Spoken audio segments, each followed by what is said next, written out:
Alhamdulillah alladzi hadana li hadza wa ma kunna linahtadiya laula an hadana Allah. Allahumma salli wa sallim wa karrim wa 'azzim wa syarrif ala sayyidina Muhammadin miftah bab rahmatillah adada ma fi ilmillah salatan wa salaman daimaini bidawami mulkillah wa ala alihi wa sahbihi wa man walah amma ba'd. Alhamdulillah, kita bersyukur kepada Allah Subhanahu wa taala yang senantiasa mendudukkan kita, yang senantiasa mengingatkan kita, yang senantiasa menjadikan kita ingat untuk hadir, untuk duduk di tempat yang Allah Subhanahu wa taala firmankan di dalam hadis qudsi yang diriwayatkan oleh Imam Al-Bukhari, ana jalisun man dzakarani. Allah berfirman bahwasanya aku duduk bersama orang-orang yang mengingat aku. Coba dibayangkan jika rahmat Allah, karunia Allah duduk bersama kita. Allah berfirman tentang hal tersebut seperti itu. Seandainya kita didudukkan dengan orang terkaya, orang terpandang, atau raja dunia, atau raja mana, niscaya orang akan melihat bahwa orang tersebut sangatlah penting. Kita duduk dengan Raja Salman, seandainya Raja Arab Saudi, orang langsung melihat kita itu dengan pandangan yang sangat tinggi. Wah, nggak main-main kalau telah duduk dengan Raja Arab atau Presiden. Nah, ketahuilah bahwa kita ini sekarang lagi duduk dengan Malikul Muluk, Raja semua raja yang ada, Allah Jalla fi'ula.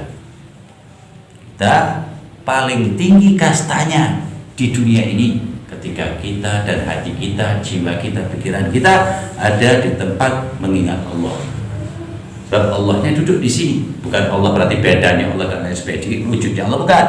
Akan tetapi rahmat Allah, karunia Allah, pemberian Allah, pengampunan Allah membanjiri tempat yang untuk berzikir kepada Allah Subhanahu wa taala. Disitulah Allah berfirman, aku duduk bersama orang yang mengingat aku.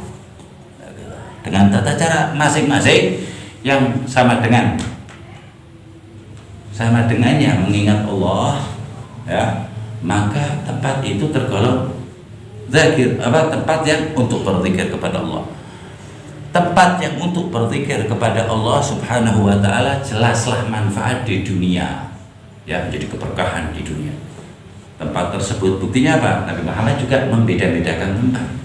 Siapa yang dihadits dalam Sahih Al-Bukhari dikatakan, siapa yang sholat 1 rakaat di Masjidil Haram seperti Masjidil Haram Mekah seperti 100.000 sholat. Seperti 100.000 rakaat.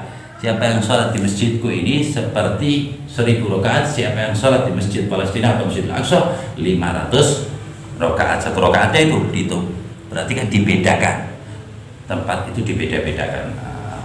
Apalagi orang tempat aja dibedakan oleh Allah Subhanahu wa taala. Begitu pula tempat untuk mengingat Allah Subhanahu wa taala.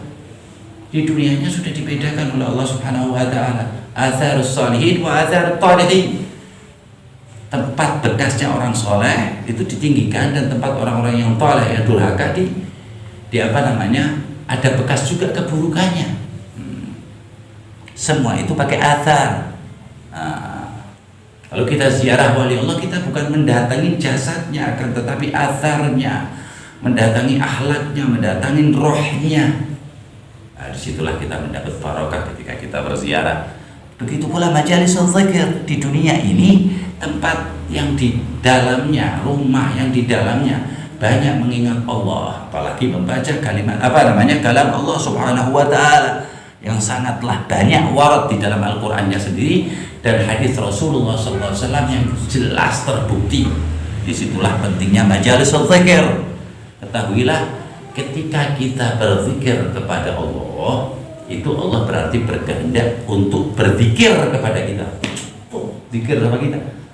Allah berfirman di dalam Al-Quran, fadkuruni azkurkum. Ingatlah aku, maka aku akan mengingatmu, kata Allah Subhanahu wa taala. Bukan berarti kalau kita nggak ingat Allah, Allahnya lupa. Allah maha suci dari sifat lupa, akan tetapi Allah melupakan dari rahmatnya Allah. Allahnya tahu. tapi kita dijauhkan dari rahmat, karunia, pengampunan. Makanya Nabi Muhammad enggak mengatakan tempat ini seperti surga, tetapi tempat ini surga beneran. Raudhah min riyadil jannah. Karena kotornya hati kita sering melihat maksiat, maka tempat ini ya kayak tempat biasa-biasa aja. Duduk lama ya capek dan lain sebagainya. Aslinya pesan dari Nabi Muhammad, tempat ini adalah sambungan dari surganya Allah Subhanahu wa taala, dan beberapa orang-orang yang Allah taala telah angkat, telah beritahu dari wali-wali Allah taala, mereka enggan untuk keluar daripada tempat-tempat yang di dalamnya mengingat Allah. Mengingat Allah. Mengingat Allah itu berarti mengingat diri kita hamba